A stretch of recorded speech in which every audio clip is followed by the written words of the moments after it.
Halo semuanya, pada kesempatan kali ini kami akan menjelaskan apa itu karya sastra angkatan 2000. Sebelumnya, saya akan memperkenalkan teman-teman saya yang akan membantu saya untuk menjelaskan karya sastra angkatan 2000 kepada teman-teman semua. Pertama, ada saya sendiri, Gabriel Eredita. Lalu teman saya, Lafida Restu, Irma Maharani, dan Ahwatul Rahma.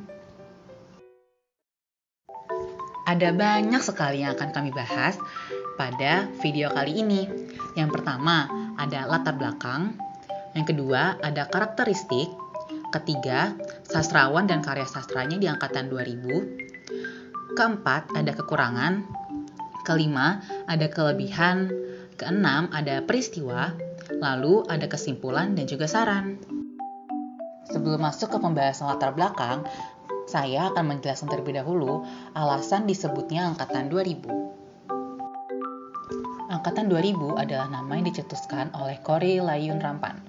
Angkatan ini sering disebut sebagai sastra Indonesia mutakhir pada tahun 90-an hingga 2000-an. Rencana lahirnya reformasi banyak terdengar, namun gagal memiliki juru bicara.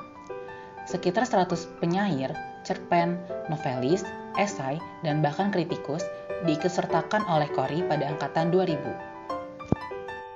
Pada tahun 2000-an, beberapa fenomena menarik dapat dicermati dari perkembangan fiksi Indonesia. Salah satunya adalah muncul istilah yang sering disebut sastra wangi. Munculnya sastra wangi yang kontroversial ini rupanya dipicu oleh terbitnya fiksi berlatar belakang seksual dari tangan segelintir penulis perempuan muda. Selanjutnya, saya akan menjelaskan latar belakang karya sastra angkatan 2000. Sastra suatu bangsa dari waktu ke waktu selalu mengalami perkembangan. Begitu juga dengan kesusastraan Indonesia. Perkembangan ini ditandai dengan periode-periode yang memiliki ciri khasnya sendiri. Periode sastra adalah kesatuan waktu dalam perkembangan sastra yang ditandai dengan suatu sistem norma tertentu. Periode sastra ini erat hubungannya dengan angkatan-angkatan sastra yang menempati periode-periode tersebut. Halo semua, saya Irma Maharani. Selanjutnya saya akan membahas karakteristik karya sastra angkatan 2000. Yang pertama, bebas aturan.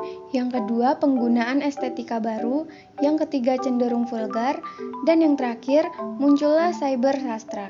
Cyber sastra dapat dikatakan sebagai sastra yang ditulis menggunakan media internet atau teknologi informatika lainnya.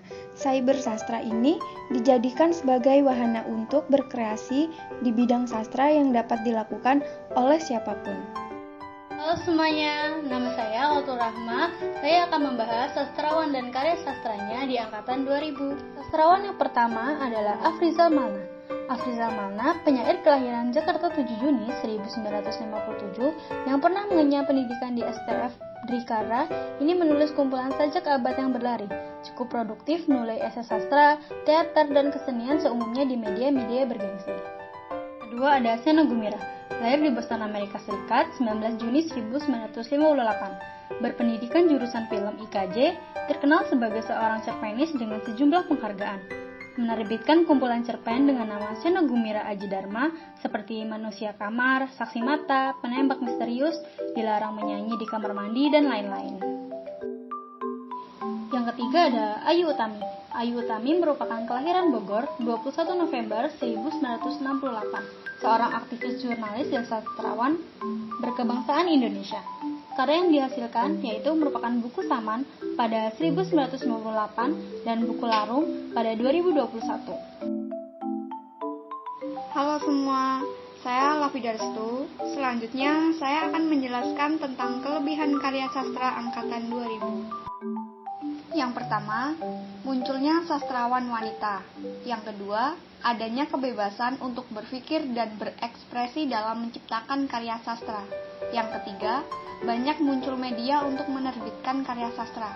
Dan yang terakhir, ada penggunaan tema yang bermacam-macam seperti tema percintaan hingga sosial politik. Selanjutnya ada kekurangan karya sastra angkatan 2000. Yang pertama, banyak munculnya perkelaminan yang cenderung dapat merusak masa depan bangsa. Yang kedua, beberapa sastrawan cenderung sekuler dan feminis dalam menuliskan karyanya. Dan yang terakhir, adanya lapisan sastrawan muda dengan ekspresinya yang bebas dan tidak memperdulikan nilai normal. Selanjutnya adalah peristiwa-peristiwa penting yang ada di angkatan 2000. Yang pertama, terbitnya Jurnal Cerpen tahun 2002 oleh Joni Aryadinata dan kawan-kawan. Kedua, Lomba Sayembara Menulis Novel yang diselenggarakan oleh Dewan Kesenian Jakarta pada tahun 2003. Selanjutnya, Festival Seni Surabaya pada tahun 2005. Keempat, Kongres Cerpen yang dilaksanakan secara berkala setiap 2 tahun sekali. Lalu yang terakhir adalah Cyber Sastra. Selanjutnya adalah kesimpulan. Karya sastra angkatan 2000 menampilkan kompleksitas zaman modern dengan beragam tema seperti teknologi, globalisasi, dan identitas individu. Penulis cenderung menggali konflik internal, menghadirkan narasi non-linear, dan mengeksplorasi bentuk sastra baru. Kesimpulannya, karya sastra angkatan 2000 mencerminkan dinamika masyarakat kontemporer dan keberagaman gaya penulisan. Selanjutnya adalah saran. Semangat adalah salah satu cara seorang menjadi orang sukses. Semangat juga dapat datang dari orang tua, guru, dan orang-orang terdekat. Oleh karena itu, kita harus selalu semangat dalam segala hal, termasuk dalam melestarikan karya sastra, karena hal tersebut adalah milik bangsa kita. Tetap semangat untuk bisa menjadi yang terbaik. Itu dia penjelasan mengenai karya sastra angkatan 2000 yang sudah dijelaskan oleh saya dan teman-teman saya. Terima kasih telah menonton video kami dan sampai jumpa di video-video berikutnya. Bye-bye.